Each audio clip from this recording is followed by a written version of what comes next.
Once a year, like the leaves, it comes. A magical night when bedtimes disappear and identities change. Trick or treat! When the ghouls and goblins of our souls are set free to roam the night and scarf candy. For the true believers, Halloween is the ultimate holiday. For me, it's the ultimate dork holiday. Halloween is for Halloweenies. Ah! Gotcha! You blinked! Wrong. And with that, we are live. Let's see. Let's do speaker view here. Yes, welcome to the inaugural weekly liminal stream. I am your host, Keats Ross. This is PRAGMAGICK. And, you know, with that, fellow Halloweenies, I'd like to tell you a little bit about my guest. My guest tonight is a bibliophile big brother bandit of broadcast. And a short whirlwind heat of output, he has managed to produce the, if not one of the, most knowledgeable podcasts about the most unknowable of high strangeness. His What Magic of This podcast has become a staple for both neophyte and practitioner of transdimensional wayfaring. Always erudite, gleeful, bubbling at the seams, with esoteric gusto. Tonight, he outs himself as fellow Halloweenie and regional manager of the Canadian Spooky Kids by sharing some of his favorite macabre media for the autumnal season. It is my pleasure to welcome dear friend Douglas Batchelor to the Liminal Stream. How you doing, Doug? I'm doing great, Keats. How are you doing? Good. That's a hell of a welcome. Thank you. Of course. You deserve no less. Oh, thank you so much. Those are some ridiculously kind words. I mean, it's true. It's been, I would, in my pantheon of podcasters and of people that I glean knowledge from, you've been meteoric. When did you start the podcast? That would have been June 10th of 2019 was the very first show. So, damn. Yeah. Congrats. So yeah. It's just been brilliant. Yeah. No, it's been a hell of a trip. I went from looking at my stats and being like, I got 2 listeners today to, just to where it is now. And it's been a hell of a ride. So I'm really just loving every second of it. It really is my favorite thing in the world to do. So, yeah. Well, a major thing that I gleaned from you is you're just, every podcast is so well produced. You're very consistent. It does nothing but grow within this like perfect rhythm. Yeah. So it's, I definitely take a lot of that. Well, thank you. But with that, I'm so glad that you're here. Me too. Like I said, I outed you as a fellow Halloweenie. I'll take it. Yeah, this holiday for dorks, as Pete and Pete in the intro had said. But I thought we'd go tit for tat. Absolutely. So the way this will lay out is pretty simple. You know, you give a recommendation, I'll give a recommendation, and fun will ensue. Absolutely. No, I love it. It's odd because I want to maybe couch this is that when your life is Halloween all the time, and I know it sounds a little bit trite to say so, it's tough to try and come up with things that you want to talk about during Halloween because, well, I just released an episode about necromancy. And for most people, that would be one of those forms of magic that a lot of people are kind of a little bit, that's near spooky there. But for me, it's pretty much besides Greco-Egyptian magic and some grimoires, it's the base level of magic that I do. So when Halloween rolls around, people ask me like, what are you going to do for Halloween? And I'm just like, for me, it's always Halloween. Like It's every day. it's every day. And so when you ask me to come up with a bunch of media, books, music, this kind of thing, it was tough for me because yeah, you can have all the spooks and the vampires, and you can have the werewolves and all of that kind of thing. But truthfully, the thing that scares me most are things that are somewhat real, and in the sense of real being almost banal but terrifying. So most of my things come from this side of the spooky. So I'll just put it that way. Yeah, no, I absolutely agree. And I share that same sentiment in the sense that, it was hard for me too, because as I live Halloween every day. So a lot of things are passe to me now, and giving recommendations for people. It's like, it's a hard thing to do, but Halloween is also my anniversary. I consider it my new year. So it is a wonderful time of rebirth. And your necromancy episode, talking about, I was talking to Vanessa Sinclair about this, and necromancy can be a form of like ancestral magic, right? So yeah. It's like, yeah, Dia de los Muertos. It's giving respect and love to that other side. Yeah. And yeah, it's one of those things where the dead, at least in the West, the dead haven't been accounted for a very long period of time. And so to bring some of that back, which is what I believe is one of the most fundamental things to magic, then it's such a great way to get into magic and to practice magic, is not just ancestors, but ghosts and spirits of the dead as well. So right. yeah. Well, I had an ex-girlfriend ask me once if I was still obsessed with death. This episode shall remind her that I am. So without further ado, if you've got something for me, let's do it. So the first item that I'm going to bring up is a TV show that aired in 1992 on the BBC. It was called Ghost Watch. And the best way to talk about Ghost Watch is that it was pretty much for a certain group of people, but even when I saw it, it was the War of the Worlds for that generation. Right. British, right? Correct. So it aired in England in 1992 and aired on Halloween night.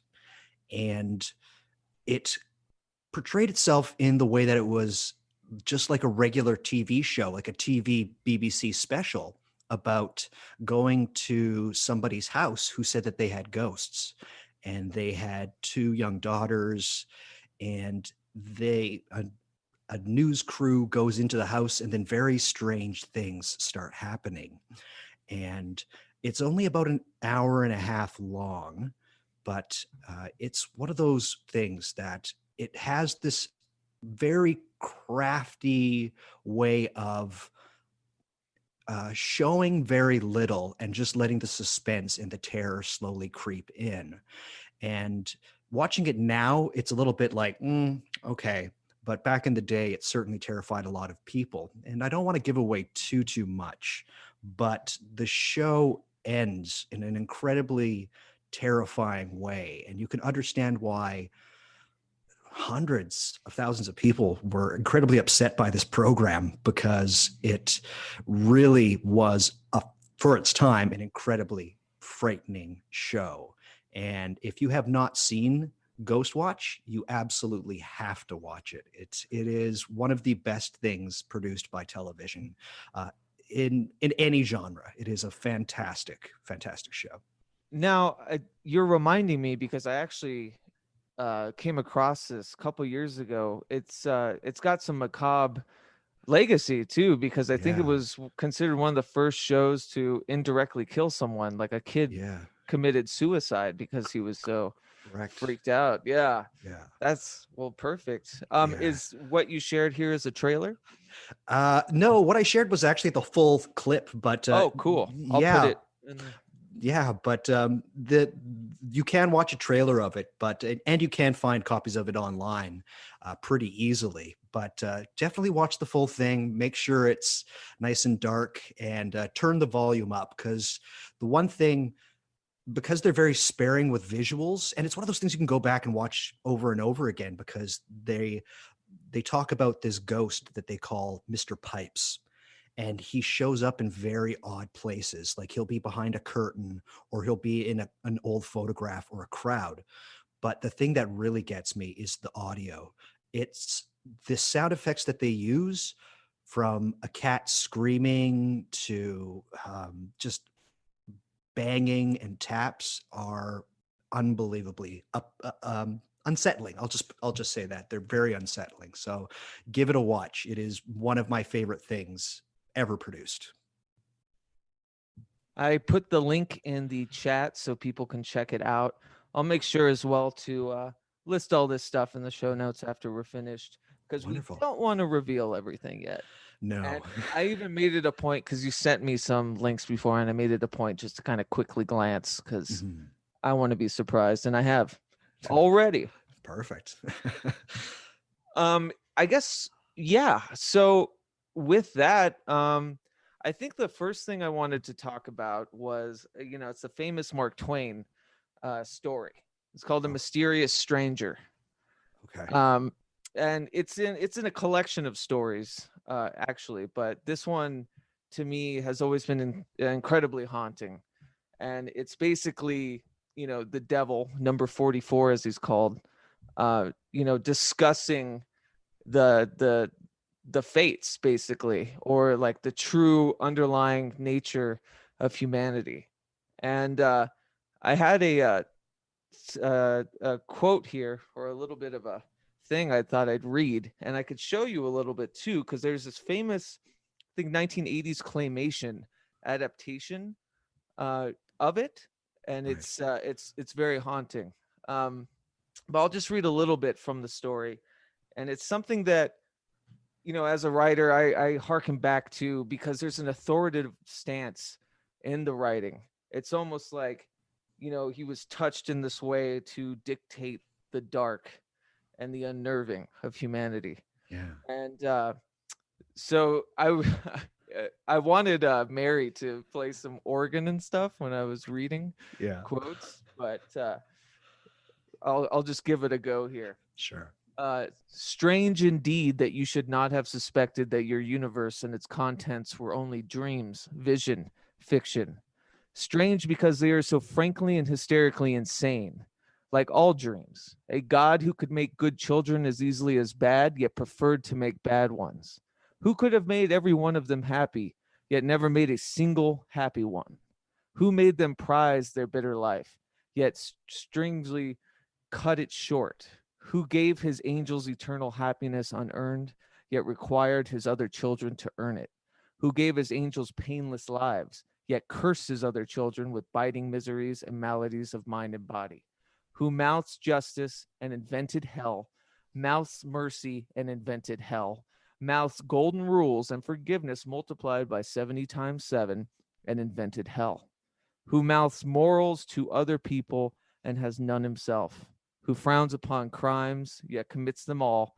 Who created man without invitation, then tries to shuffle the responsibility for man's acts upon man, instead of honorably placing it where it belongs, upon himself? And finally, with altogether divine obtuseness, invites his poor abused slave to worship him. Awesome. Yeah, that's just a little snippet. It's a really harrowing read, and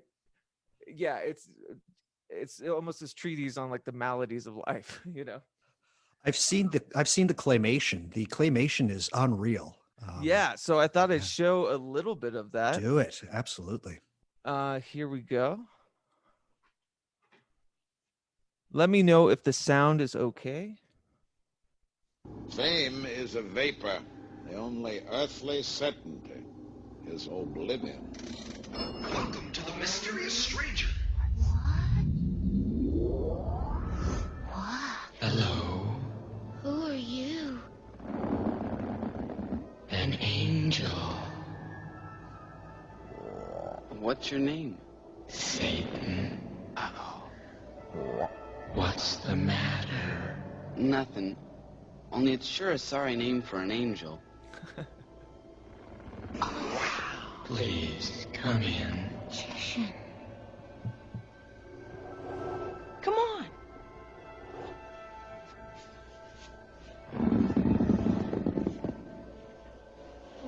Amazing. It's like an island.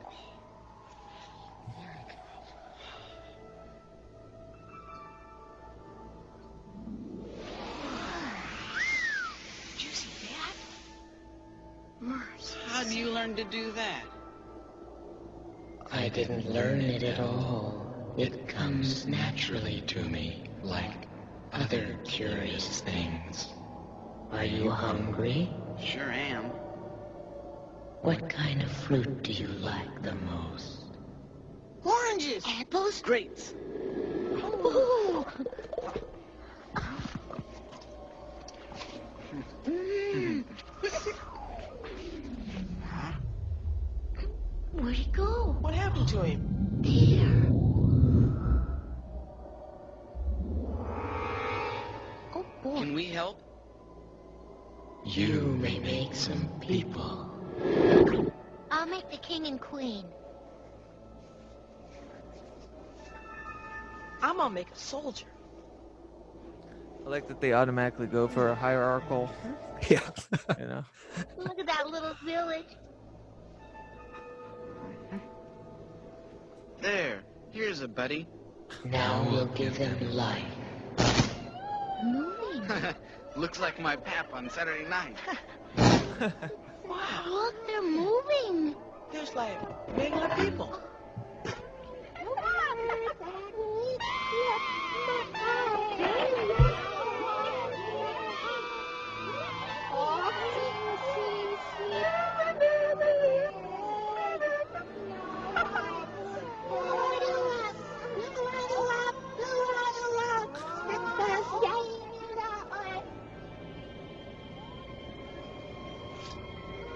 I find you humans quite interesting, even though you are a worthless, greedy lot.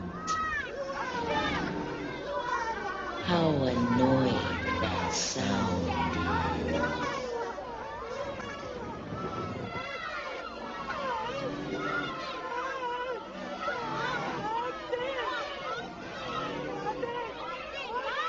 Fools. What fascinations there are on this planet. So yeah, a little heavy. I But l- yeah, I think, you know, during this time, the autumnal season, especially, like, there's like a kind of a aggressive stance that I take sometimes about, you know, all the worries and the stresses of, you know, this blistering life, and only to know that, you know, here's the big dirt nap at the end of it, and what was it for? So Yeah. talk about macabre. Indeed. That claymation, I remember seeing it when I was quite young, when it first came out. It was at a film festival, and I remember I just loved the idea of a suit of armor and a masquerade mask, but no head. Brilliant. Yeah, it Brilliant. reminds me. Well, I'll talk about this later, but the pallid mask is Yeah. it's a thread for some of the stuff that I'm thinking of. Perfect. But you know, a lot of the reason why I wanted you on too is that we're both ex video store clerks. We're like yeah. our past was high fidelity, but with films, you know. Very much so. It's great. So I knew getting you on, we would hit the tit for tat, the quid pro quo pretty awesomely. Absolutely. Well, let us take another dark journey down the mind of Douglas Batchelor. So the second thing I'm going to suggest is a book called Final Events by Nick Redfern. It is a book that one could very easily, when they begin reading it, say that it is absolute bullshit and throw it aside. But hang in there and read the entire thing. it involves a group called the Collins Elite. And what they are up to is that they are convinced that there are beings that we could construe as being aliens, but they're actually demons, and they have been trying to take over the world for millennia. And what happens is that there is a pastor, I believe, who comes to the author, and he says that there's some people from the Collins Elite showed me things that I've never seen before, including videos of people's hearts being stopped by these demons as they're trying to bring them in. And the Collins Elite thinks that they have won over on these demons or these beings, but they actually don't. These aliens or demons are always in the driver's seat. And it goes through a crazy amount of interesting things involving Aleister Crowley and Jack Parsons. And again, one could very easily throw it away very quickly. But read the entire thing. Does it make a convincing argument? I'm not sure. But a lot of the things that they talk about in this book, they track in some very odd way. So that would be my second pick, would be Final Events by Nick Redfern. Just read the whole thing. That's all I will say. I will absolutely check that out. It kind of sounds like a serious Illuminatus trilogy. Yeah. No, it really does. But it's actually a very dour book in the sense that the Collins Elite believes that these things are real, and that certain fundamentalist sections of the government has known this for a long period of time, and they think that they're in control, and they think they know what they're doing with what other people consider aliens or alien abductions or visitors in the night, but they're actually demons. The thing that in the back of your mind when you think of a demon, that's what these aliens actually are. I've heard that proposed. I think more so, like evangelistic kind of connotations, or evangelist connotations about aliens being demons. What's the joke? Everything's demons. Everything's demons. Everything's demons. Yeah. Oh no, that's fascinating. I'll check it out. Who wrote it again? His name is Nick Redfern.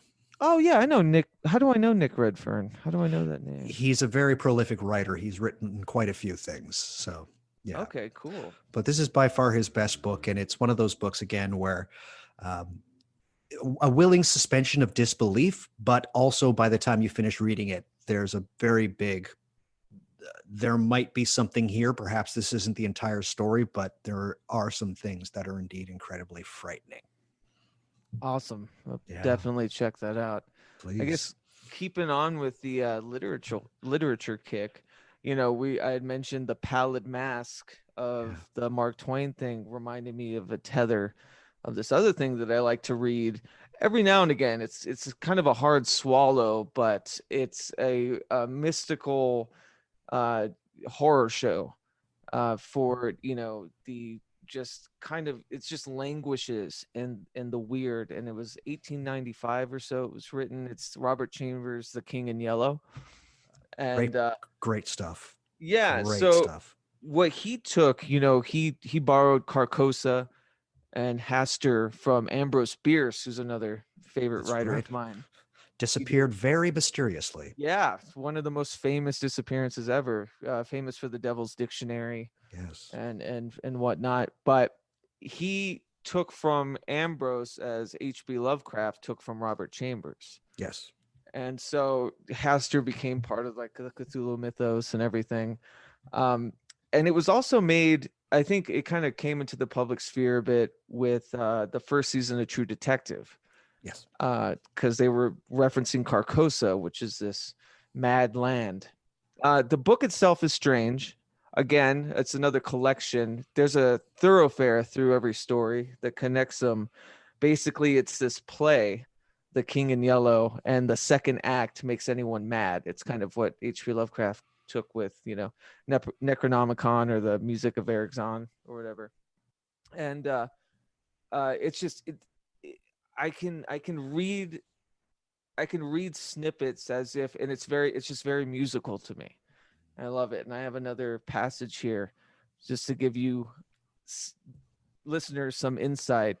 I cannot forget Carcosa, where black stars hang in the heavens, where the shadows of men's thoughts lengthen in the afternoon, when the twin suns sink into the lake of Holly, and in my mind will bear forever the memory of the pallid mask. I pray God will curse the writer, as the writer has cursed the world with this beautiful, stupendous creation, terrible in its simplicity, irresistible in its truth, a word which now trembles before the king in yellow. So that'll transport you. It's a great work of, there's some cosmic horror to it, but it's also, one of the one of the progenitor, why do I want to say that word, progenitor, is that a word? One of the biggest high strangeness fiction to ever pierce the veil. It was the antecedent to everything that people like Algernon Blackwood, yes, Arthur, well, less so Arthur Machen, but definitely H.P. Lovecraft, and for sure. We hear around this time, H.P. Lovecraft. It's a big comeuppance, especially during now, and rightfully so. But to get to the source, Ambrose Bierce and Robert Chambers. So. Absolutely. Funny little side story here, and it's a gentleman I'm going to bring up later, specifically about Ambrose Bierce. But here in Toronto, where I live, there was a very wealthy man who got rich by setting up cinemas in, I believe, the 1930s, and he disappeared as well here in Toronto. And very shortly after Ambrose did, and one of my heroes, Charles Fort, of course, he remarked, "It's like somebody is kidnapping Ambrose's." So yeah, that's brilliant. Yeah, I don't remember exactly the specifics of Ambrose's disappearance, but I know that it was highly regarded as probably one of the most infamous disappearances ever. Still is, I think. Yes, very much so. I believe it was in Mexico, but I couldn't be entirely for sure. But I mean, that's where I'd go. Yeah, indeed. But yeah, it's almost, it's, I think, the bibliophile's way of like Elvis working at a record store in New Mexico. That's right. That's our Ambrose. Perfect. All right. So we've got some more through the Douglas sphere. Sure. So I'm going to bring up a book, and I don't know if you guys can see that. Yeah. It is called, hold it back here, The Blind Owl by Sadegh Hidayat. I'm probably pronouncing that so wrong. It is probably the best encapsulation of somebody going crazy, absolutely insane crazy. And it's basically about a man who kills a woman, and it haunts him. And the book is literally just him talking and repeating things over and over again. And it is probably, than any book I've ever read, one of the most unsettling books, merely due to just the way that language is used and repetition and what he says and how he tries to, he knows that he's going crazy, and it's just his slow descent into complete and utter madness. It's a book where I had to read it in small segments, and maybe it's not terrifying. I want people to realize it's not going to Stephen King shock you, make you really, really scared. It's a slow burner. And when you put the book down, the ideas linger quite a bit, and it's a very short read. But I highly suggest it. And Sadegh Hidayat, he's well known in Iran. and he died very young. He moved to Paris, and he was very unhappy, and he basically closed all the windows, bunged up the doors with towels, and he turned on he turned on the gas in his oven, and he killed himself. I believe it was carbon monoxide. No. Anyways, but if you go to his Wikipedia page, there is an image of him dead, lying on a bed in a Parisian apartment. So he was a very tortured soul, and you can tell that he put all of his anguish in The Blind Owl. And whether or not it's true, what happened in the book, we don't really know. But it's definitely one of those books that it's tough to read because it's so encapsulates somebody's guilt and madness and lust and just degeneracy. I'll put it that way. So it's definitely worth picking up.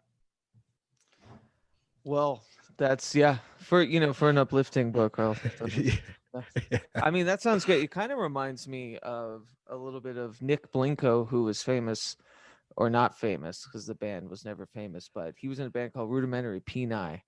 And when he was in the mental asylum, he wrote a book, and it's, journalistic in the sense that he's kind of confessing a lot of, this just depravity that's going through his mind as a way to, exercise it onto the page rather than, push it out into reality. And me, I'm a sucker for that stuff. So. Absolutely. No, definitely check out The Blind Owl. It's and maybe read a chapter at a time.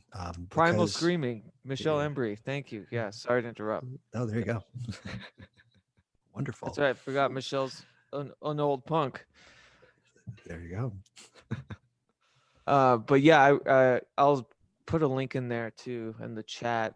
Speaking of which, thanks for everyone showing up. Amanda Pomander, Jeremy of the Alchemical Arts, Michelle Embry, Brandon Young, lots of people, Jonocide, Lord Josh Allen, Robin Eaglesong. Thank you guys. Hopefully you're having a good time. Wonderful. Hopefully, we're gonna make your sleep very restless this evening. I thought, well, let's see. I'm trying to think if I want to move into, let's move into some music. Sure. I don't know how I got into this rabbit hole. Sometimes because I have a bunch of, albums on Bandcamp, and Bandcamp's pretty famous for having these just absurd genre names, like these hashtag or tags for just people coming up with their own ridiculous, genres. And I've been privy to that, very tongue in cheek about it. But I came across something, and it's called Death Dream.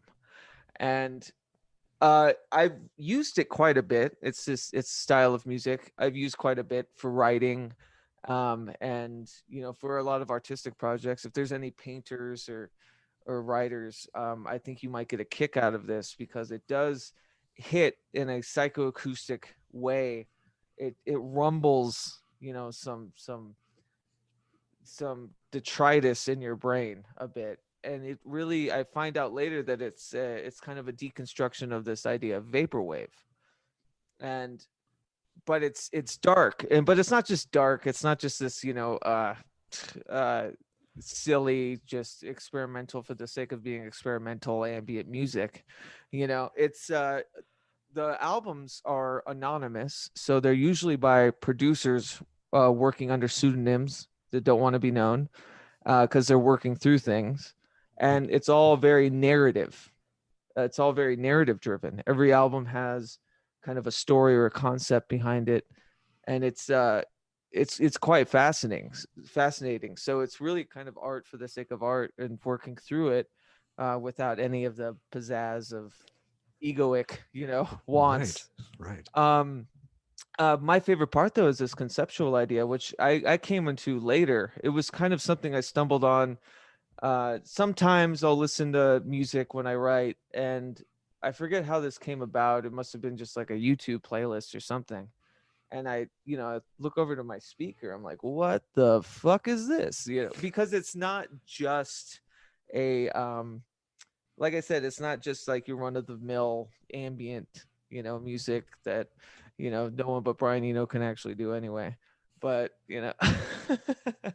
but it's not it was haunting. It's absolutely haunting. And I thought I could play. I won't play too much because it's definitely something you have to put on and just kind of get enveloped by. But I'll show you guys. Here is the hashtag for Death Dream. Like I said, it's taking vaporwave, which to me was vaporwave always seemed a bit ironic. It's almost like this post nostalgia kind of driven genre, right? They take but they deconstruct a lot of old songs and make this into this like Windows 95 Lisa Frank universe, and this is them going even further and exploring kind of the darker aspects of humanity and personal pain and working through things. And this one especially by this guy called Father. I'm gonna see if I can turn it down before I play it. But he or they, we don't know. This one right here has been just a fascinating. It's made me want to explore more of the like psychoacoustical aspects of music and producing music, because instead of it being completely overwrought with conceptual ideas, it lets the story weave through sound waves, and you find out later what the kind of work was about. And there's a lot of people deconstructing, finding these little tethers and stuff about what it is. So this is from this guy or woman, person, I'm not sure. It goes by the name Father, which everything is in, I think it's Korean.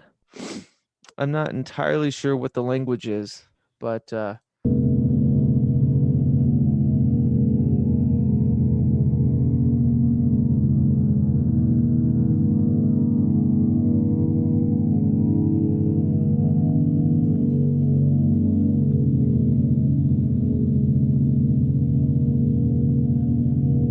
so it can go really harsh, very ambient. It's almost like I would say a constructed sound design, and it is a transdimensional wayfarer's dream to meditate to this or to lull to sleep to this, because it'll take you to aspects that will shock you, I'm sure.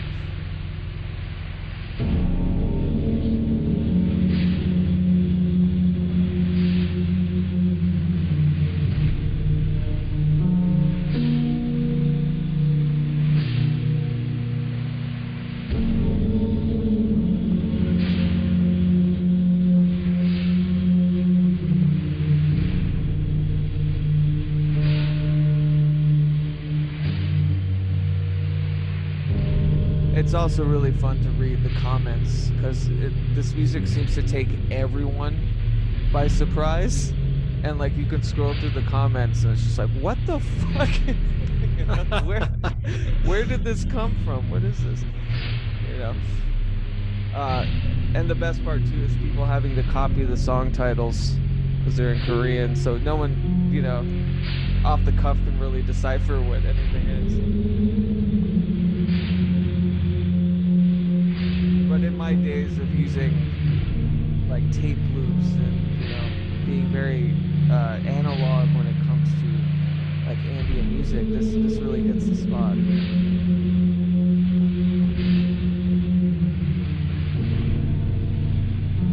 can watch the leaves turn with this.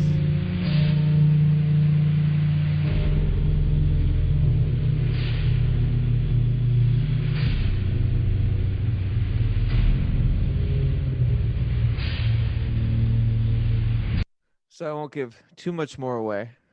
I love it. I absolutely love it. it's hard to refer this because it's not something you just hear clips of. I think this celebrates the album as the album was meant to be made, is that you listen from start to finish as it was intended, and you go through this the sonic thoroughfare that is all of the content. So it's really fascinating. I think Brilliant. everyone will find something that resonates because, like I said, there's something psychoacoustical about it. It hits a synapse or two not commonly exercised. Yeah. So it's fun. I love it. I'm going to check it out for sure. Yeah. It's great. So what is next on your list, Sir Douglas? So this is one that you were considering adding to your list as well, but it is a movie. I believe it's Dutch, from 1988. It is called The Vanishing. It's a narrative movie. It's not a documentary. It's basically about two young lovers, and they are on a road trip, on a vacation, and they stop at a roadside, and this is during the day, so there's nothing spooky about it. They stop at a roadside like diner or rest stop, and the boyfriend, he waits at the car, tells his girlfriend, go in and grab a coffee. I'll meet you back out here. And she vanishes. She is completely gone. And that's how the movie starts. And the rest of the movie ping pongs back and forth between the boyfriend basically trying to find her and putting up posters all around town and being on TV shows. And this is years later, I think 10, 15 years after the disappearance. And the other part of the movie is it follows a character who is a somewhat normal human being. He just acts a little bit odd, and you're pretty much wondering if this man has kidnapped this woman or what's going on. But as far as a movie, I can't think of another film that has left me so devastated at the end of the film. I'm not going to give it away, but it is a film where afterwards you feel sick. And it's not violent in any way, shape, or form. It's just about how truly the most terrifying monsters that exist in the world. They are not crazy psychopaths, Richard Chase showing up at your door and trying to drink your baby's blood. They're very normal, usually sociopathic people in the world who want nothing but to do things to you to fulfill some kind of a fantasy that they have in their head. And so I highly suggest watching this film and hang in there. It might seem like it's one of those movies like it's not really going anywhere. Trust me, it's going somewhere. And when you get to the final destination, you will be shocked and appalled. And I highly suggest watching the film The Vanishing from 1988. They did an American remake of it, which is absolutely terrible, in my opinion. But I know some people that like it. But definitely check out The Vanishing from 1988. I can't think of another movie that just so utterly devastated me at the very end. Yeah, this is one of a slew I was imbibing around the same time. Man Eats Dog, or what's the other one? Henry, Portrait of a Serial Killer. Right. Man Bites Dog. Yeah. Yep. Man Bites Dog. Australian. Yeah. Yeah, it did not do well for my mental state around that time. Get through those dark corridors of imbibing this stuff. This one spooked me to the core. Absolutely. I thought we could share a trailer for it. Absolutely. I'm not sure if it's in Dutch, but it doesn't matter, I don't think. So let's try.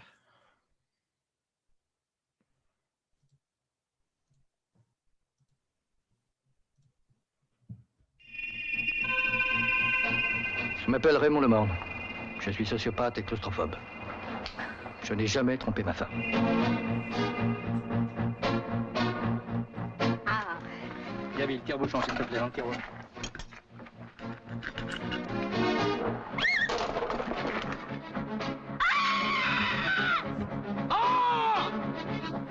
m'empresse de vous dire que pour moi, le pire, ce n'est pas tuer.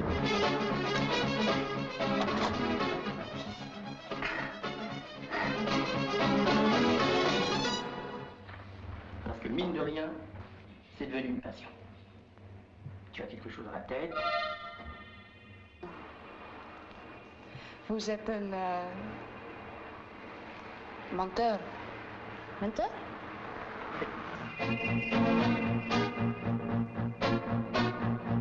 Non, je ne vais... Non. Oui? Et je veux...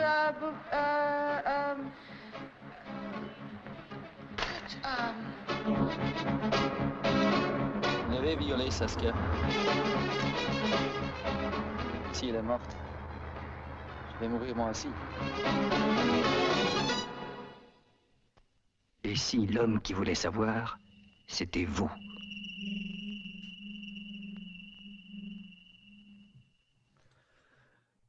Brilliant. Yeah, it's actually a brilliant trailer too, because it really doesn't give you much. No. Which all the best ones don't. They certainly don't. But yeah, it's actually kind of revisiting that trailer kind of creeped me out a little bit, just kind of remembering the different aspects of it. It's like, oh, people, yeah, you just have no idea what's coming with it.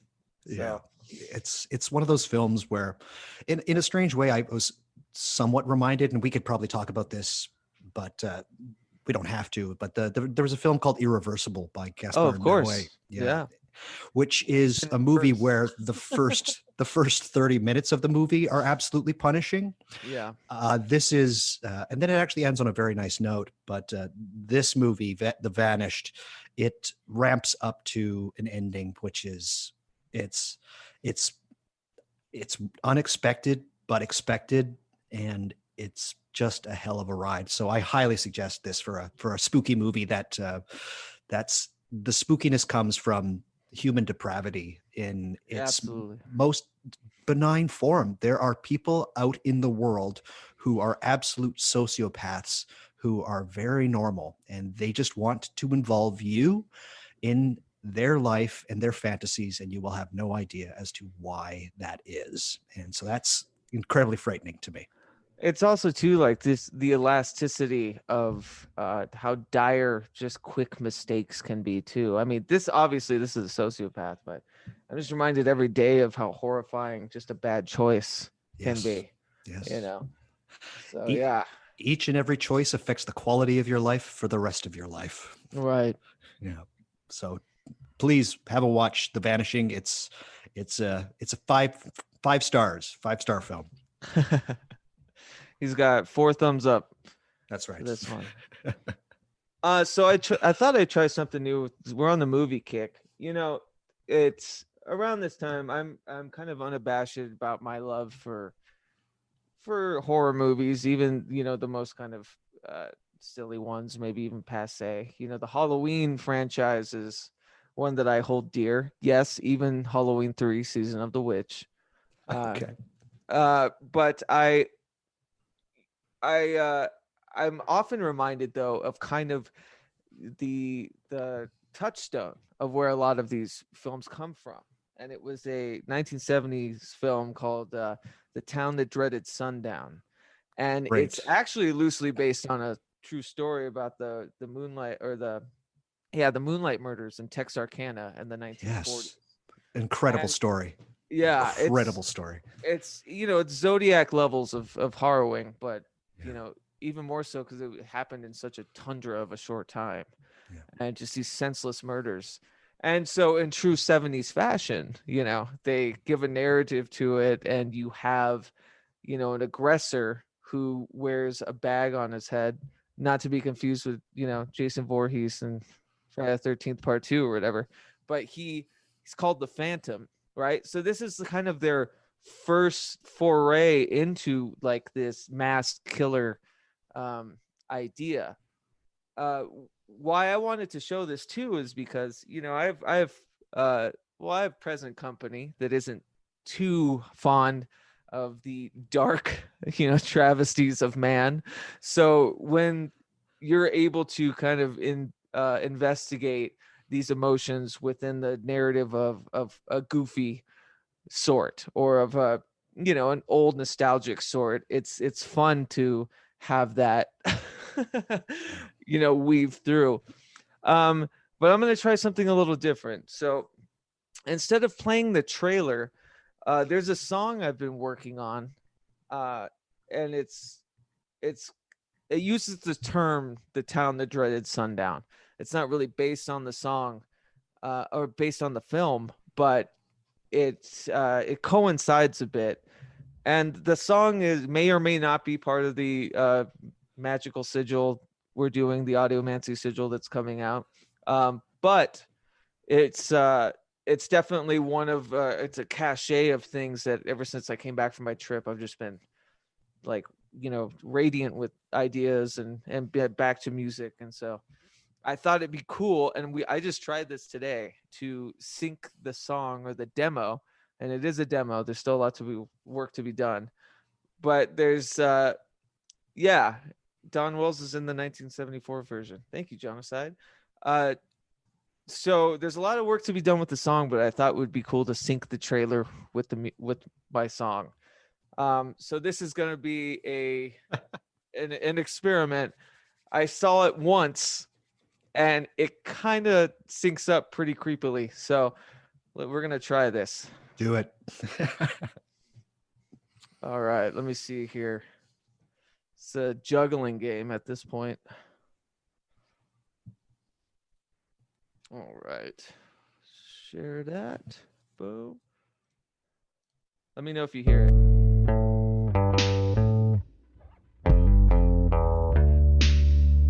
For the town that dreaded sundown, it's finally dawn. For the town that dreaded sundown, it's finally dawn. For the town that dreaded sundown, it's finally dawn. For the town that dreaded sundown, it's finally dawn.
It's finally dawn.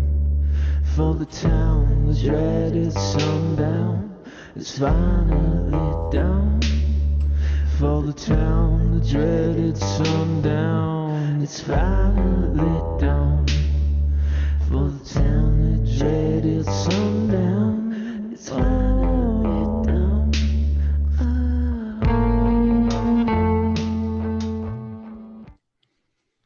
I love Let's it. cut it off. I love it. That's amazing. Yeah, cut it off. It doesn't, it's not the right amount of time. And also, like I said, it's a demo, but I thought it'd be fun to sync those. I don't know where. It's funny, like I said, this season is very very rebirthy, not a word, but very regenerative for me. Yes. And it's something I can easily pick out thoughts and ideas that are kind of emanating all around me, grab them and do something. And with that, I just started writing a song the other day that was, you know, the town that dreaded sundown, it's finally dawn. And I was like, holy shit, I forgot about that movie. That's a great movie. Yeah.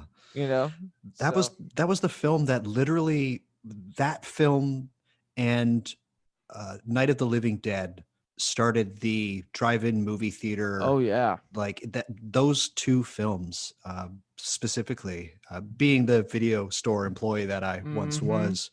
Other interesting fact, if I can just derail for a second, the movie poster for the town that dreaded sundown was it's one of the most brilliant movie posters of all time. But Yeah. the artist of it, his name is Ralph McQuarrie, Mm-hmm. and he's an artist.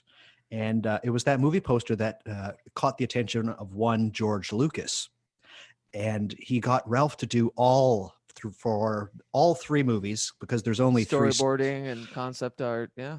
So everything that you have in your mind visually for Star Wars came from this artist, Ralph McQuarrie. So Came from the town that dreaded sundown. Exactly. So there you go. So if anybody's wondering my movie store cred, that's just an example. So. Well, it's funny, you know, and I know this too because of course I do. But you know, what was it, like the CG Star Wars Rebels, all of that? They blatantly use the Ralph McQuarrie designs, like to his aesthetic degree. Yeah. So he's still getting pumped for it, you know. I hope he gets kickback as much as Lucas does. He passed away, I believe. Right, but you know, his lineage or whatever. I hope so. Yeah. Wonderful. I love that song, Keats. That was great. Yeah, thanks. There's still a lot of work to do, but you know, it was around this time, like I said, I mentioned earlier, this is an anniversary for me. You know, Mary and I came together really on a full moon, the 2 days before Halloween, and had our first, you know, proper date on Halloween, walking Lone Fir Cemetery, or around Lone Fir Cemetery. It was closed. Nice. But it was a cemetery that we used to go to all the time. So it's a very important date for me. And this year we have the full moon on Halloween. That we do. The big blue moon. So Yeah. I hope to use it, you know, I hope to use it and get the most out of it, as magically, especially as I'm kind of traversing through a bunch of, you know, to use the word again, detritus. Yes. In my life. So. Absolutely. Fantastic. No, I'm looking forward to what happens when the full moon comes. Oh yeah. This last one was a little rough. Yeah. Rough in a good way, as they usually are. But yeah, there's got to be some lycanthropy in my blood or something, because absolutely. Yeah, I get real weird through those magnetic waves. You know. Perfect. Wonderful. So what you got, Mr. Batchelor? So I'm going to do another film. This time it's a documentary, and it's called Cropsey. Oh God, yeah. So there were stories of a certain area of Staten Island, New York, of a man or a demon or an alien that would kidnap children and do horrible things to them. And it was an urban legend. And what was interesting about Staten Island at the time, this was the late 70s to mid 80s, was there was a insane asylum on Staten Island called Willowbrook. And it was basically everything that you could think of as an insane asylum. They had so little funding that they would just have the patients out in the open in the hospital, smearing feces on the wall, and any horrible thing that you could imagine was happening there. And strangely enough, Willowbrook was shut down after an investigative journalism job done by none other than Geraldo. Geraldo Rivera. So they shut it down, and they thought that some of the patients, they just went back into society and were doing horrible things. Now, the reason I bring this up is that not shortly after, a small girl went missing, just like actually a series of children went missing. And they found this gentleman that went to trial for the disappearance of this little girl, the disappearance and murder of this little girl. And this documentary goes through the urban legend, through Willowbrook, through the murder trial, and to try and talk with this man who was charged for this murder. It is a wild ride of a documentary, and I wasn't expecting very much, and it absolutely floored me. And to just go back to the psychopaths that are around you, this gentleman who was charged for the murder is very definitely insane. And there's pictures of him doing the police walk down the stairs from the courthouse, and he's drooling. There's video footage of him at the trial, and his eyes it's like he's on 7 different kinds of methamphetamines. But the documentary is one of those swings where urban legend becomes truth, basically, and it is one of the best documentaries I think I've ever seen. It's up there as far as spooky documentaries. It was either a toss up between this one and Resurrect Dead, which is about the towing bee tiles. Great documentary, but this one has more spook in it. I'll just put it that way. It's got a hefty amount of spook, and it's just unsettling. Again, the monsters around us are really the most scary thing that we have on Earth. But this one lingers. I think it has a lot to do, if I remember correctly, just kind of about state funding too. Didn't they shut down the asylum, and he only knew to just go back and live in this abandoned place that he was in, right? Wasn't that part of it? Yeah, that's part of it. Yeah. And not to turn it into a political argument, but people need help. Well, and people need help from people that need help sometimes. Well, it was the mid 80s, right? And when Reaganomics started hitting, they just they didn't have funding for it. So it was like they closed this hospital. There was a huge kerfuffle. That's a Canadian word. I don't know if you guys know that word. Oh yeah, we got it. Okay, cool.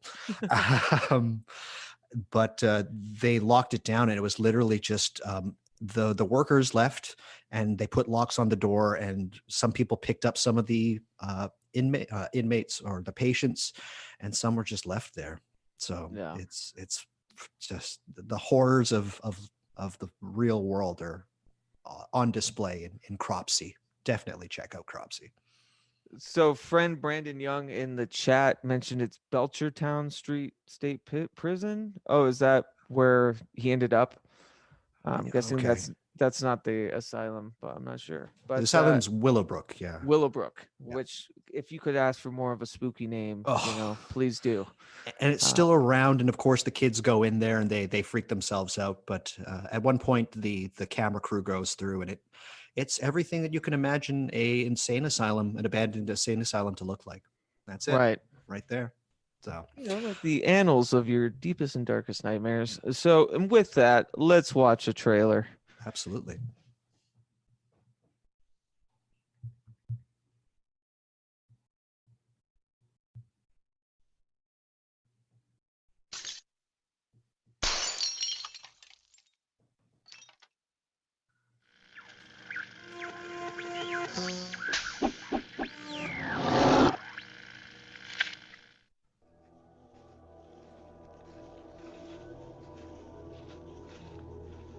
About 15 buildings here have been abandoned for quite some time.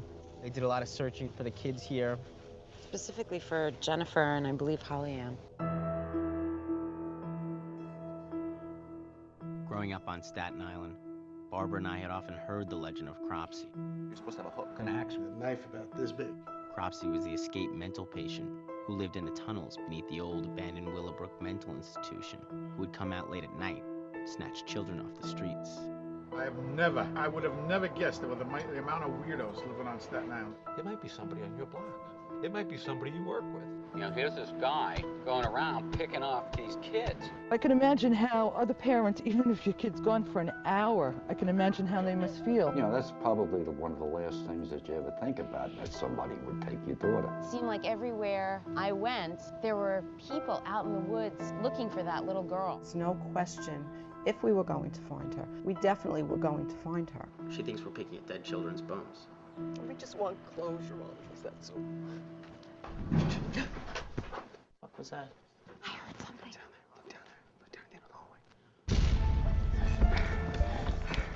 It's scary because we have a boogeyman living on Staten Island all those years. That image forced a lot of people to say, that is the killer. There's no reason for him to exist anywhere else, other than jail. We had the same questions that you're asking me.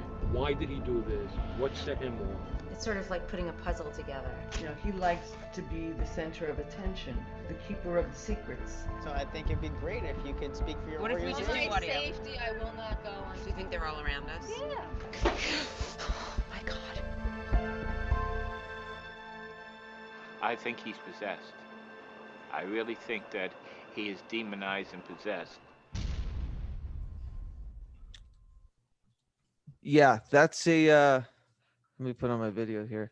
Yeah, that's one that's definitely it got stranger as it lingered with me. Yeah. Because I think there's something like brutally Western about this idea of an abandoned asylum, and the old urban legend of the guy with the hook, that escaped the asylum and is hanging on the door of the car, the couple on Lover's Lane. Absolutely. And to have it personified, it's almost like being spoken into existence, which I worry. And it comes back to the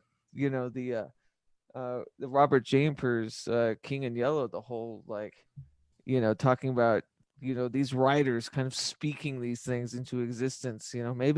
Maybe we should do due diligence to talk about lovely things. I agree. Just not this month. Not this month. Well, not ever. Let's be real. Yeah, true enough. I wanted to ask you, I can find a jovial attitude when it comes to the macabre. I can absolutely, there's a fascination there. It's not a fascination with the end of life so much as the journey of what comes after. Yeah. Or, you know what I mean? So with that, though, I think it gets conflated a lot with pain and artistry. And, people conflate it a lot with an obsession with death, which I would disagree. It's more of just an obsession of being outside of the self, so. I find that I wouldn't. Would I say that I'm obsessed with death? In some ways, yes. But my obsession for death, some way, bolsters and embiggens. That's not even a real word. I like it though.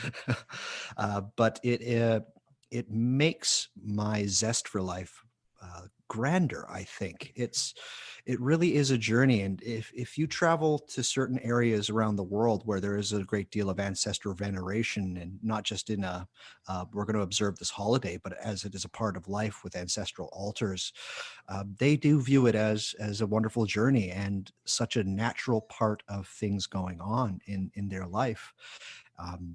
It's, to me, I'd say that we have it wrong, just in the fact that we see it as the best thing that we can say is it's the end of suffering, which is true, but it's actually the beginning. And yeah, I don't know if that's true though. Yeah.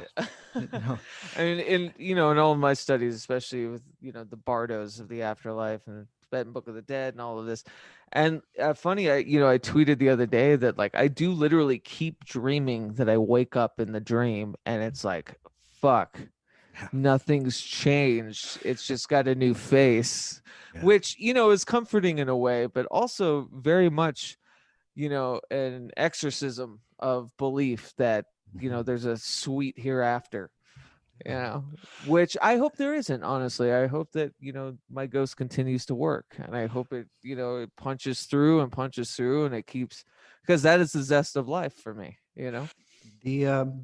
I can just say this, and hopefully this isn't controversial, but through the studies that I've done, as well as through my magical schema, death is not the end of us. It really is not. And you could say, well, it's just the memories of something living on. It's more than that. There is a residue of us when this mortal coil has been shuffled. So, and that's why I tell people, it might sound a little bit gruesome, but if you want to see the reality of spirits quickly when starting out in practical magic, try necromancy. It really will, and it will be scary at some points. But when you start having very odd things happen to objects in and around your house, it's things like doors locking that shouldn't lock, like deadbolt doors locking. There's something to what's going on, and I can just say that yeah, if you want to see that spirits are real, try necromancy. Yeah, I mean, and you could even start with ancestral magic. Yes, absolutely.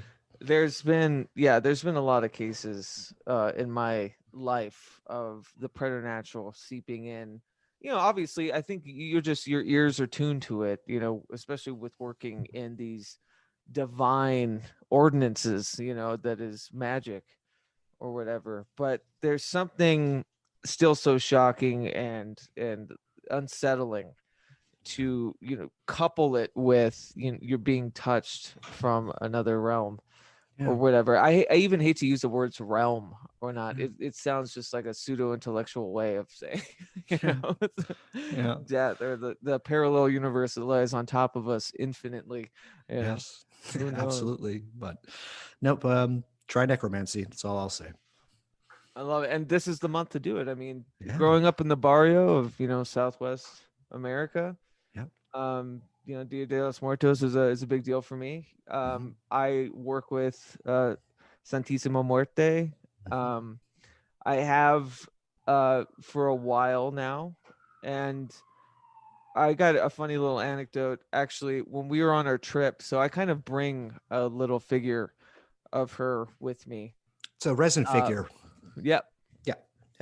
When I travel, and I it's kind of we're staying in Mary's family's living room, and I kind of had it hoisted near the head of where we were sleeping, and her younger brother, he's a brilliant guy, and I actually really love him dearly. So this says nothing about my consideration of him as a person, but he was very taken aback by it. He's like, what is this? Is this like a Satanist thing? And I had to describe, like, although she is a rebel saint, she is the saint of death, the saint of change, of perseverance, of keeping on. So that was a really fun discussion to have with somebody that through another lens would look at it as if it was macabre. Right. And to me, this is not macabre. No. Macabre itself is a loaded word. I would agree with you. Macabre to me is just the banal evils of man. That to me is macabre. What's more macabre to me is the idea that when you die, nothing happens, and everybody through 30,000 years of direct experience with lost loved ones and other acquaintances is completely disregarded as either people being mentally ill or for societal concerns or to any explanation. That to me is macabre. That to me speaks against something that we've done for as long as we've been conscious. That is disingenuous to who we are. We know that we love these kind of things, and we know we love this season, and to try and mask it by putting on masks and trick-or-treating, which is cool, I'm all for it, but to just allow a certain couple of days of the year, no, that's not enough. That's macabre to me, is this rational scientific way of trying to just get rid of 30,000 years of direct experience through across cultures. It's just, that to me is macabre. To consider something the great equalizer and not give it its due diligence is an absolute travesty. Yeah, absolutely. Well, let's do another one of yours. Oh, okay. So this is let's see here.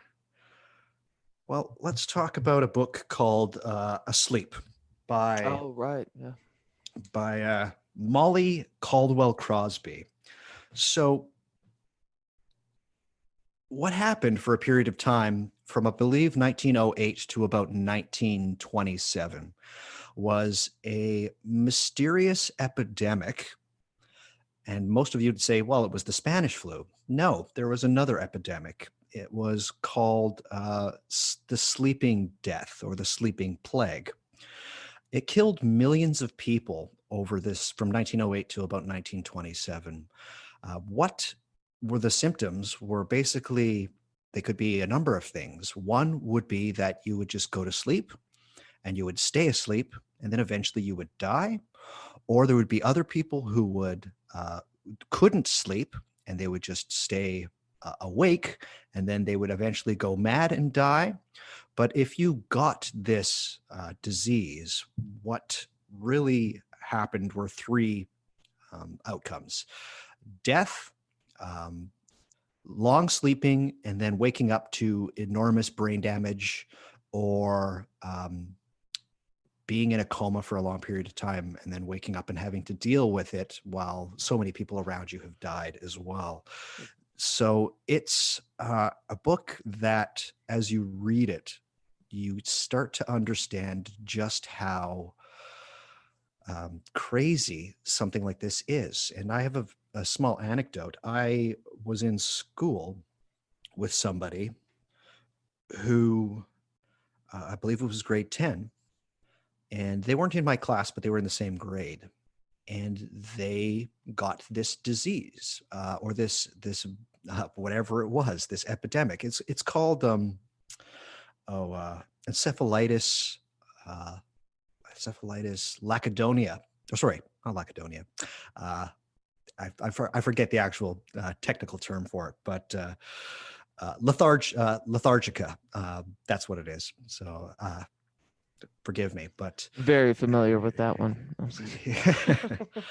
but she literally went to sleep and she didn't wake up, and she just died.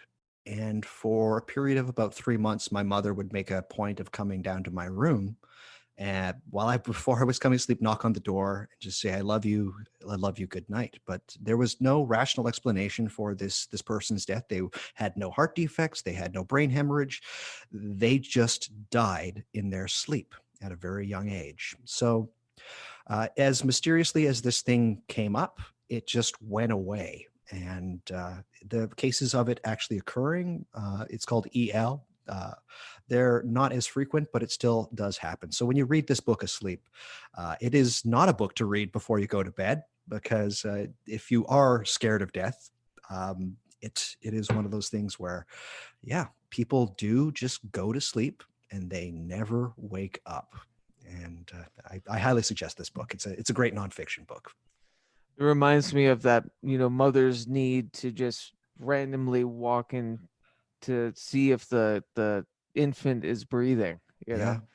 Like, it's just that tumultuous time and early life where mothers are just kind of driven by this need to ensure that the body is functioning correctly. But if there's no rhyme or reason, I've lost friends to aneurysms. I've lost friends to numerous amounts of things, but always definable, always an understanded stasis. So this went around the world, and there was no poor people died of it, rich people died of it. It just mysteriously, all of a sudden, people just went to bed and never woke up, and they couldn't explain it. And to this day, they can't explain it at all. And so if you're scared of death, this is a great book to read to really freak you out.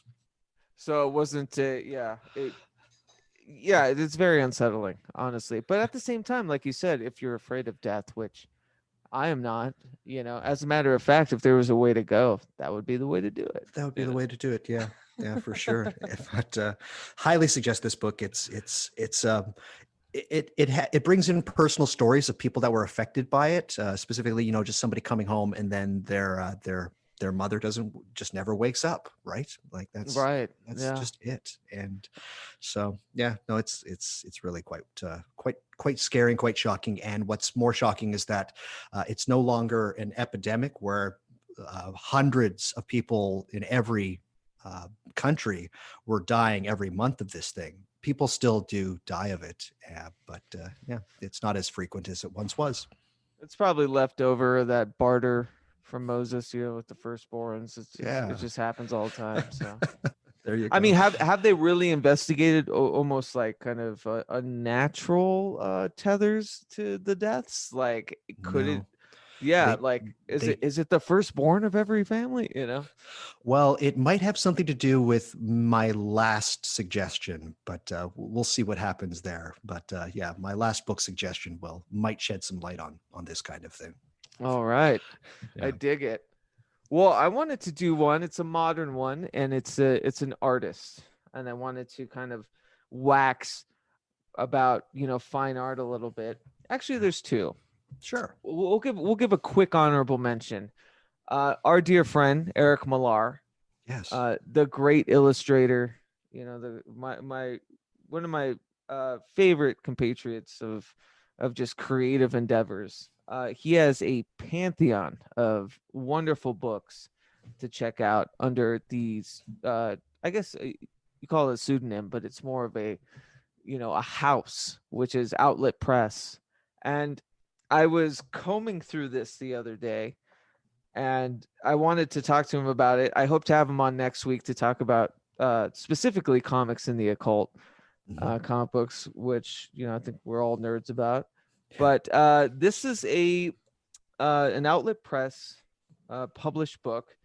I'm not sure if you can still find it on Amazon. I'm one of the lucky folks to kind of have not all of them, but a lot of the stuff that he's printed. But if it's not, he should reconsider printing it again.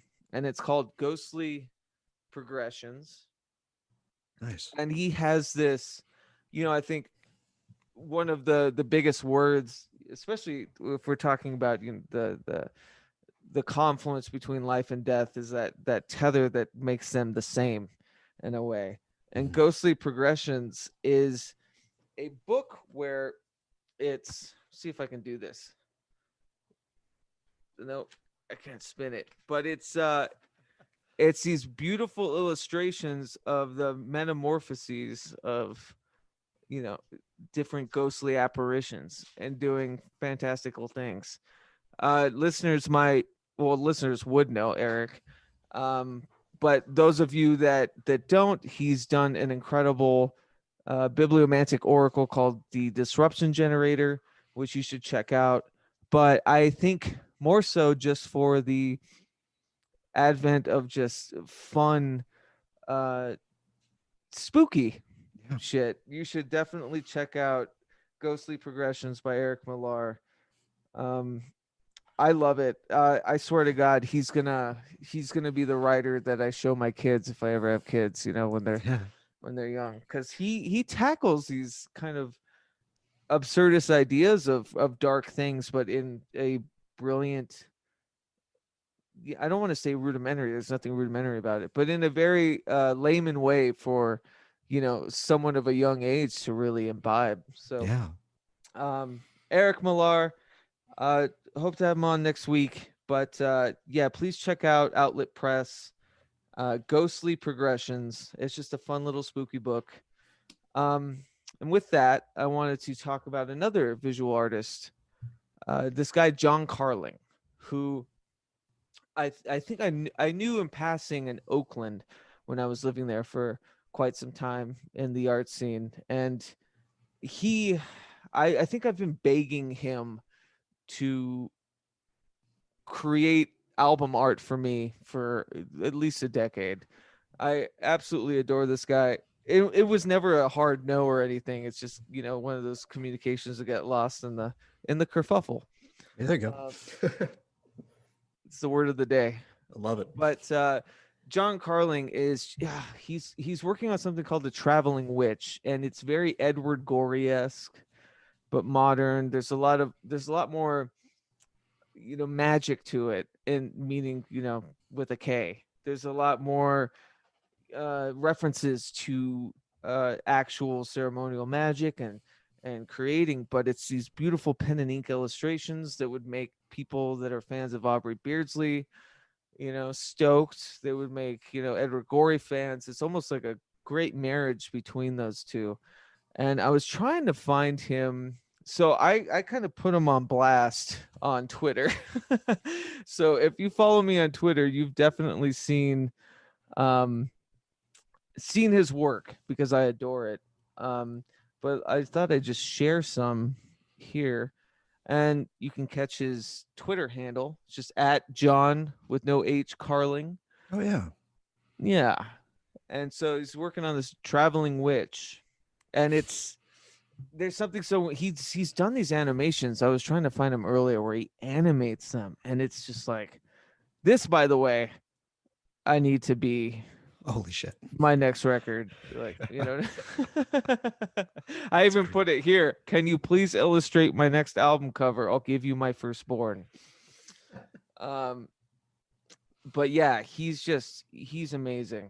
I was trying to find, he does these really beautiful little animations where he'll illustrate and then have him move a little bit. But he also reminds me of Marcel Zama. Are you familiar with Marcel Zama? He's a Canadian. No, I'm not. Yeah, he does these. I think he did like an album cover for Beck and stuff. So he's gotten some acclaim, but it's this new kind of deconstructionist pop art, where it's just so individualistic, and just the pen strokes that really get me. I'm gonna see if I can. Oh, my keyboard's sticking. That's great. I was gonna see if I can find one of these animations. Here we go.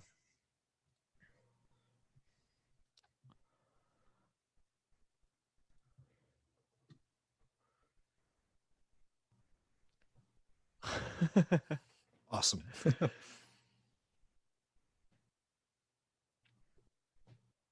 But it's just should be celebrated, especially if you're a seasonal person, which I don't think Douglas and I are. I think we're permanent autumn folks. Yeah. Yes, permanent autumn. But if you wanted to visit and to really celebrate this time of year, John Carling, for sure. It's just one of my favorites. I might just, what I might do? This sounds kind of opportunistic. I was like, maybe I'll just do the thing with the music I did with, the town that trodden sundown, and not? just animate give music to one of his animations. No, I would never do that. Not without permission, but yes. Yeah. So it's just beautiful little artistic renderings.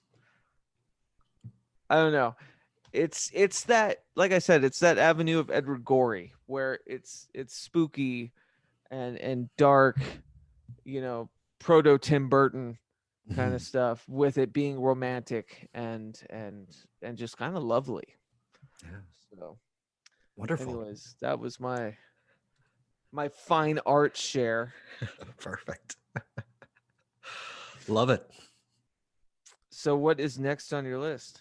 Sure how many more do you how many more do you need? Let's do one more of yours, and we'll wrap it up. Okay, so unless you want to do two, no, I can do one more. I think I was going to suggest something, but people were willing to check it out if they really want to. There's two things, just real quick. One, there's a Channel 4 documentary about the Enfield poltergeist. And if you've never heard about the Enfield poltergeist, this documentary is incredibly unsettling because they talk to the kids that were involved, and they have video film footage of stuff happening in her house, particularly when Janet starts talking in voices, which is still to this day, like, it just freaks me the fuck out because it's nearly impossible for her to make those noises. But that one's a bummer for me, because I remember that she was all caught up in kind of the fanfare, and she did fib something, but fib didn't mean that everything else that happened was fake. Correct. So she got completely lambasted that the whole thing was fake, but that wasn't the case. Absolutely not. But definitely check it out. You just go to YouTube, type in Enfield Poltergeist Channel 4. It should come up. It's wonderful.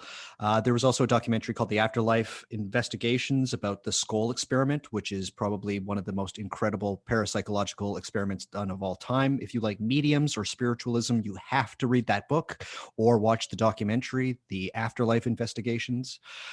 But my final pick is going to be something very odd. And with what is happening in the world today, and I'm going to try to couch this so I don't get into any kind of trouble.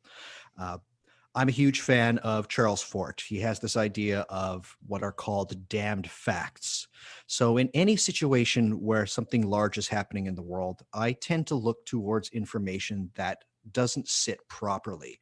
And it is available and it is there. So Charles Fort to me represents one of the greatest ways of keeping myself sane, as well as investigating things that are happening, because a lot of times when major world events occur, we get stuck up with what is actually going on or what we're being fed. Whereas I tend to look at small, little, strange bits of information. And that's just the way that I am. I read Charles Fort since I was 12 years old. The book had the word damn in it, and it was in my school library. So when I was young, so I had to read it, and I've been a fan ever since. He's one of my heroes, without a doubt. So with that in mind, I think we have this problem. And again, I'm not saying that this is an explanation for anything that's happening in the world right now, but this is indeed some strange stuff. Back in the day, specifically 1,500 years ago, the Chinese were very wary of any time meteorites were seen in the sky, specifically large comets or meteorites. They said that they would bring illness and death to everybody around them. And we have this thing where we say, just like with ancestral veneration, that because it's old, it doesn't make sense, or these people are dumb. What they have are different complexities of culture and societal values, and it does not mean that they are wrong. So the next book that I'm going to suggest is a book called New Light on the Black Death, The Cosmic Connection. So everybody's explanation as far as the Black Death, we all know it. I know it, you know it. Keats, what's the short summary of the Black Death that you've been told? Just a I don't even know how to put it in words. Just an indomitable plague. Yes. How was it spread? That's a good question. I mean, I remember that, I guess it was through air, right? No, it was through rats. That's correct. Yeah. It was through rats. So some of the damned facts about the bubonic plague, there was a couple of them. There was the one, I believe, in 1504, and then the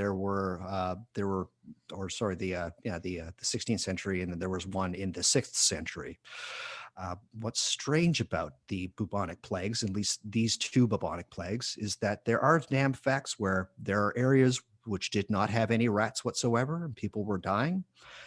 Specifically places like Iceland, where there were no rats because they cannot survive because it's far too cold.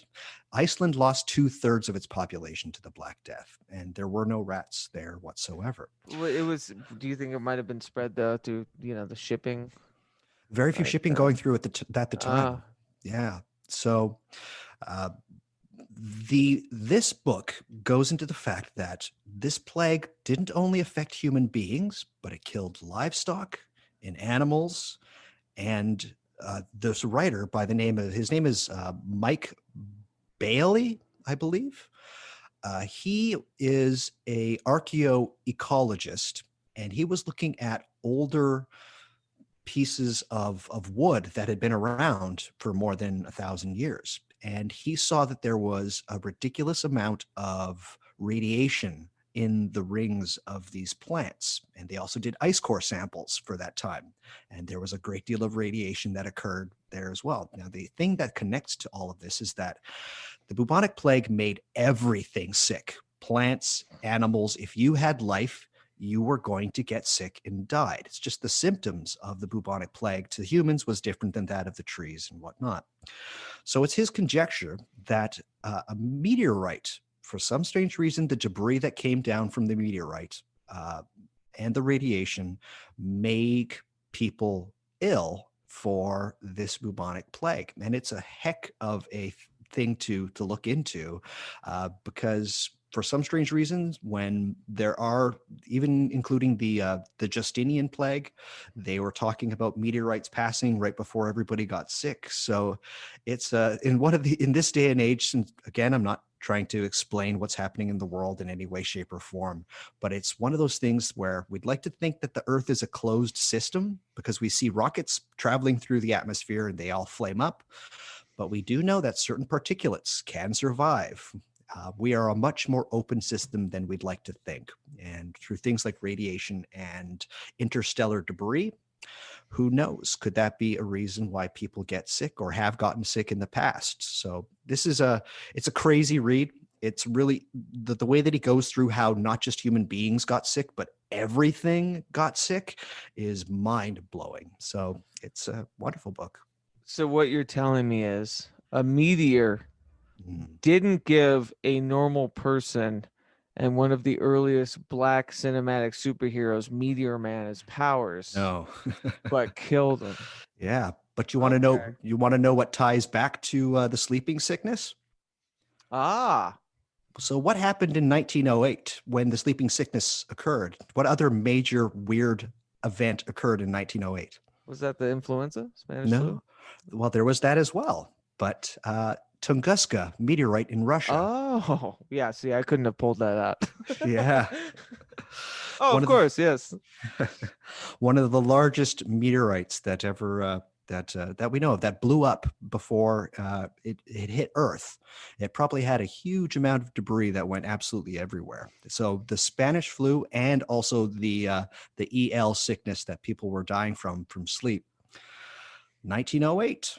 So these are damned facts. Doesn't mean that they're true facts, but yeah. Yeah, that's absolutely fascinating. People are lighting up in the comments. I sent the link. Yeah, that's space wants to kill us. Basically, is what we're coming. The Black Death comes from the stars. Well, it is very odd because we tend to privilege human sickness because that's what we're concentrating on. And of course, when we have places like Venice where 4/5 of the population died, but we also don't want to look at the fact that livestock died, pets died, trees were dying. The Black Death was all encompassing. It was death all around. So we do know that there is transmission between certain diseases, anthrax being one of them, but anthrax doesn't kill trees. And so right, yeah, so it's a very odd thing to think about. Again, damned fact.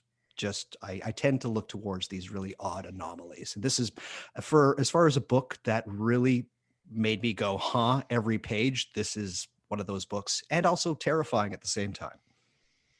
Yeah, so you've just basically grown my reading list exponentially. So I appreciate that. No worries. It's going to take me 30 years to get through everything I'm supposed to read, but we'll get to it. No, I was kidding. I'm excited. It's weird to say I'm excited about something that's so harrowing, and revealing.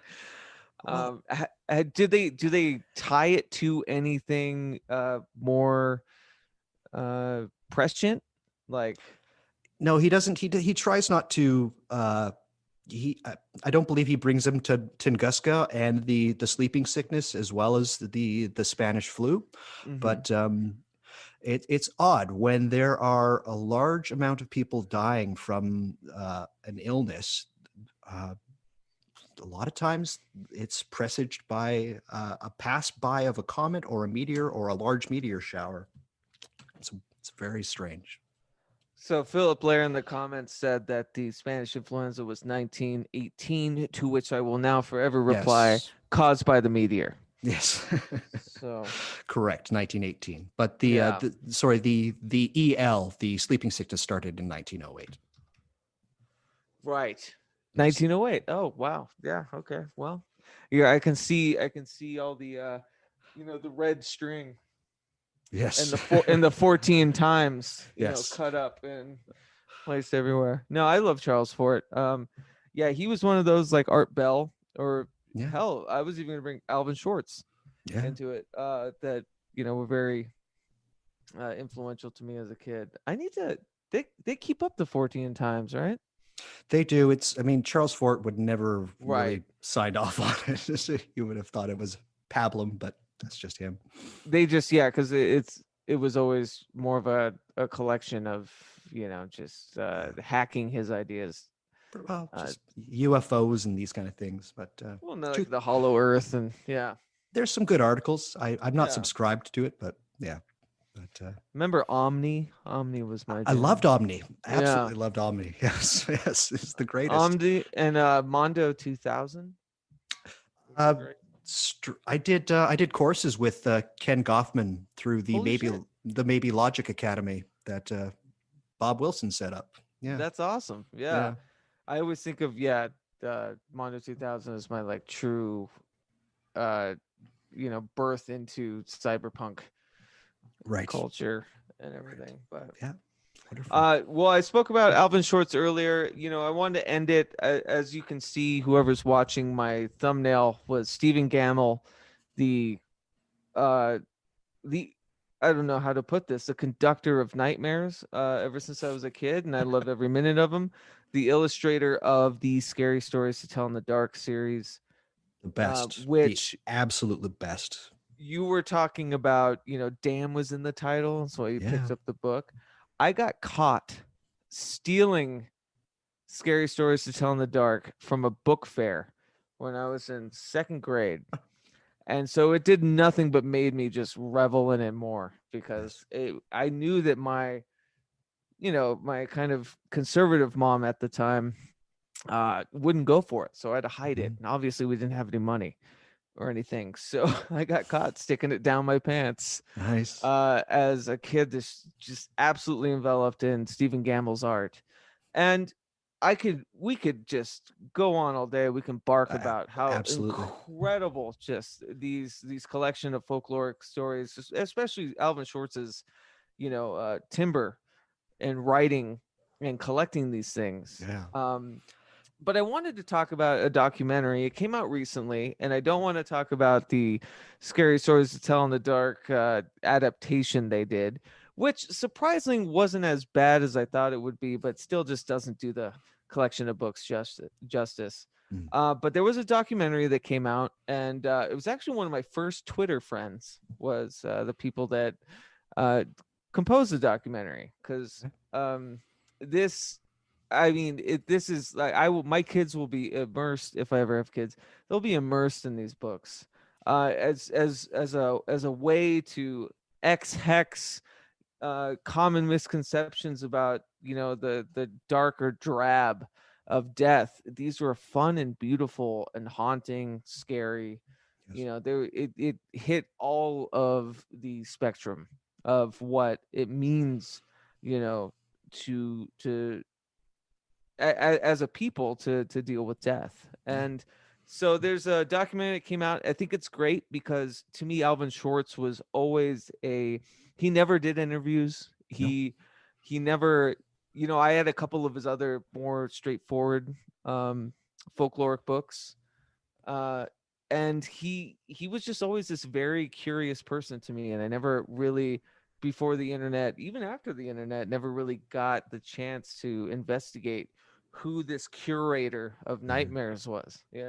Is it still one of the most banned books in the US? Like it's I don't know. I think it's up there. Like for libraries, for public libraries, it's maybe one of the most banned books in America. To me, like the marriage of Stephen Gammell's illustration and the stories itself, would send evangelists into a blind rage. Like there's no way this book works, and the darkest swamps of America. But sorry, Jonathan says the scary story that I loved and helped me make me look at the left-hand path was Bearskin. Yeah, exactly. So it's these things always open something. But I was really excited, and it was this past, I think maybe it's even 2 years old, not entirely sure. I guess I could tell you. That no, it's last year, last April. There was a trailer that came out, and you can find the documentary on Amazon Prime, and I highly recommend it. It's got beautiful illustrations, like Stephen Gammell's illustrations come to life. There's also these wonderful little animations in between, but most importantly, it gives Alvin Short's personality and a person. And as someone that has looked up to him for so long, and as a writer, like to put a face to the name and to actually have some persona, like personified, Right. that's some hack writing right there. Hey-o. But but to have it, to have him finally come to light, has been amazing. And if anything, it'll get you excited to read these stories again. So I thought I'd share the trailer for Scary Stories, the documentary about Scary Stories, telling the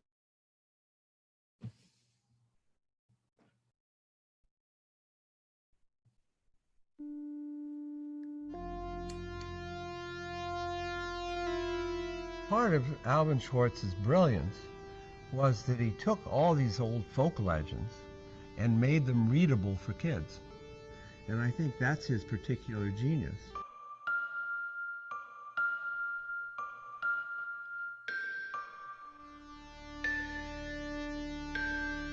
That book was talked about on the playground.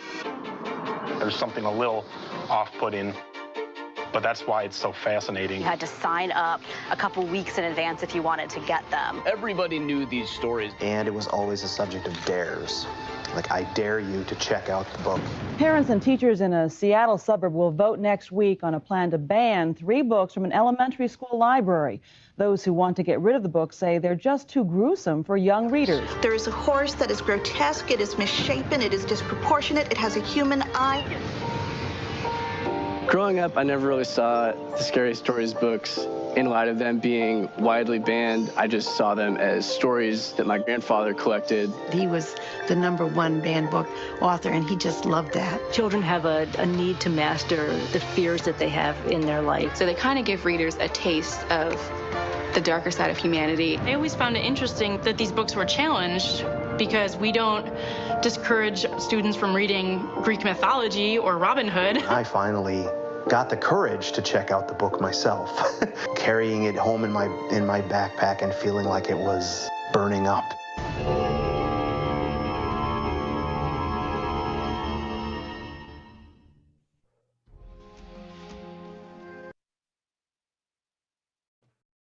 Wonderful. It doesn't do the docu. See, that would what I would consider as a bad trailer. I mean, it does give some insight. One of the most fascinating things about it, and I think that we're both within this group, is the legacy of these books and what it's done to us artistically and otherwise. I remember every instant of where I first read those books. And it was my neighbor, but not really a neighbor. I lived out in the country, but he had these books. And because I lived out in the country, I had to take about an hour and a half long bus ride into school. And by the time I catch the bus, it would have been 6 a.m. to get to school for about 7:30. So it was still dark. So we'd be sitting in the back of the school bus. And we'd just be going through these books when the sunlight is just starting to come up. And I loved them. They were terrifying. They were just the greatest thing on earth. They really were. And to this day, they're just such wonderful books. I think that folks like us, or maybe there was no real touchstone. I would almost assume that we're kind of born into the fascination with the macabre or whatever. Yeah. I mean, I even in all my understandings of trauma and mental health and everything, I still don't think you can conflate just the pure zest and interest that comes from these things. And these books were just, if anything, just gifts, can I share another gift? And this will be my last little share. Absolutely. This is a book called Witches, Pumpkins, and Grinning Ghosts. Now, I don't know if you can see it. It's pretty warped. This has been through a flood in the house where I lived out in the country. Our house flooded, and this book got pretty badly waterlogged. It's a story about Halloween symbols, and it goes through skeletons, through skulls, through witches, through black cats. It's even got the witch's Sabbath with a ridiculously beautiful artistic rendering. It's all black and orange. Every year around this time, I read this book, and this is an interesting note to just say there. If you have children, the folklore in here that goes through Stingy Jack and how jack-o'-lanterns might have come to be a thing, to, yes, the witch's Sabbath, demons, skulls, and the fact that demons or skeletons and demons are far more scared of you than you are of them. It is a great book for children. And it's Witches, Pumpkins, and Grinning Ghosts by Edna Barth. And she has one for St. Patrick's Day, Christmas, but it just goes through symbols. And if symbolic language is magic, which is, I truly believe symbolic language is magic, for a child, it doesn't get better than Witches, Pumpkins, and Grinning Ghosts and scary stories to tell in the dark. Absolutely. If you give those to your children, they will be raised to be as well-adjusted as Keats and I. I'll just put it that way. Whoa. Well, let's not raise any children to be as well adjusted as me. But Douglas, on the other hand, I'm still learning. But they were, I had a lot of nightmares growing up. I had a lot of preternatural experiences. I was in Gate when I was a kid, and I remember offhandedly remarking to the teacher that, I had a paranormal experience, and then she got obsessed with me, and she would have people come by and interview me and talk about it, and I had to bring in my mother.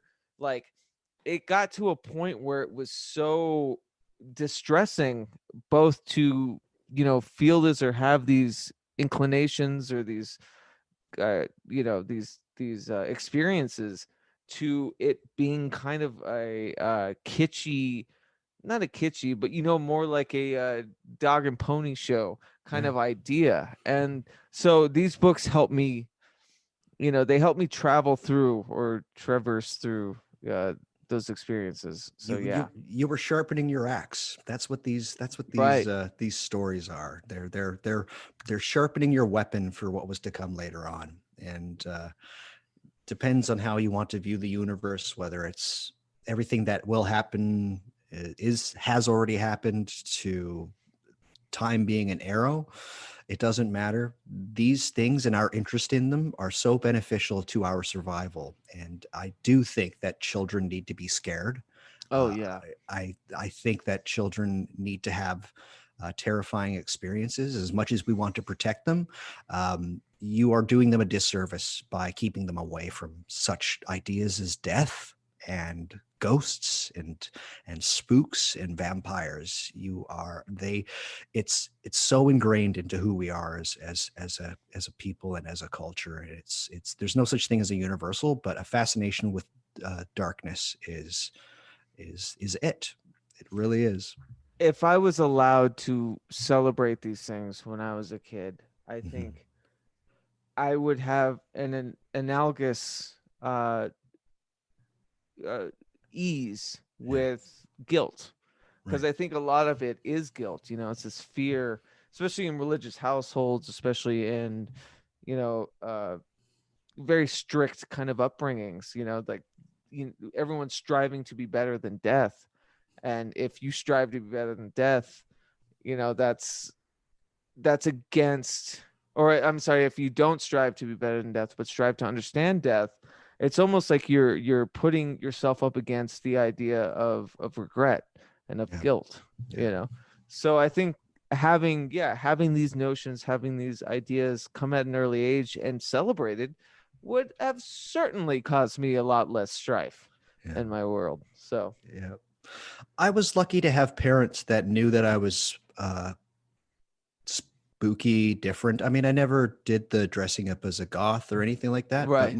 But my parents just fed me books on ghosts and UFOs and absolutely everything strange and bizarre. They fed it to me, and I love my parents deeply, but they knew that there was something not off, but just that I see a darkness, and they knew that it was more beneficial than it was harmful, and bless them for it. Yeah, that's brilliant. I mean, here I am living it out now. Can't ground me now, Mom. So I'm just kidding.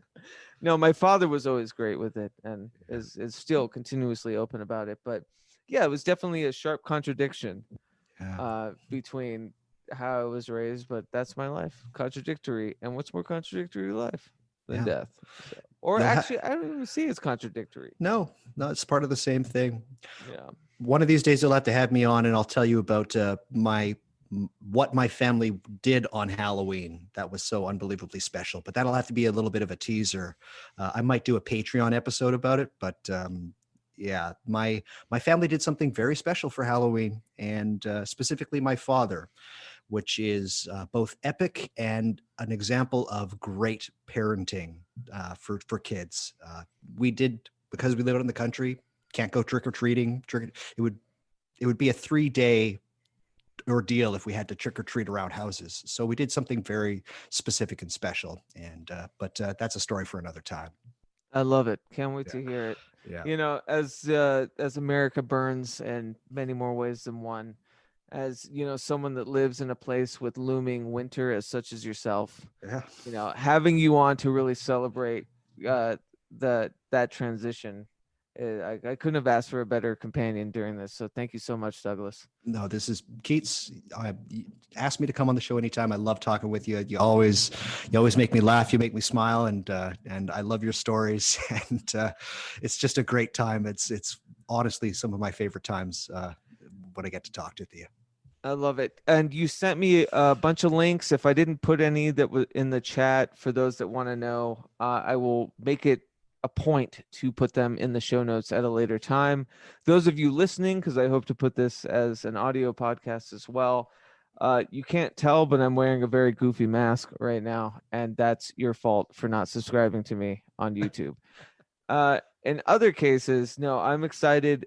This is the inaugural weekly live stream. I couldn't ask for a better thing to celebrate with a better person. So this was just fantastic. Thank you so much, Douglas. No problem. And I'll come back anytime you want me to. This has been so much fun. Well, let's do it. And as we say in We the Hallowed, and it's a little bit more appropriate now than ever, haunt on. Haunt on.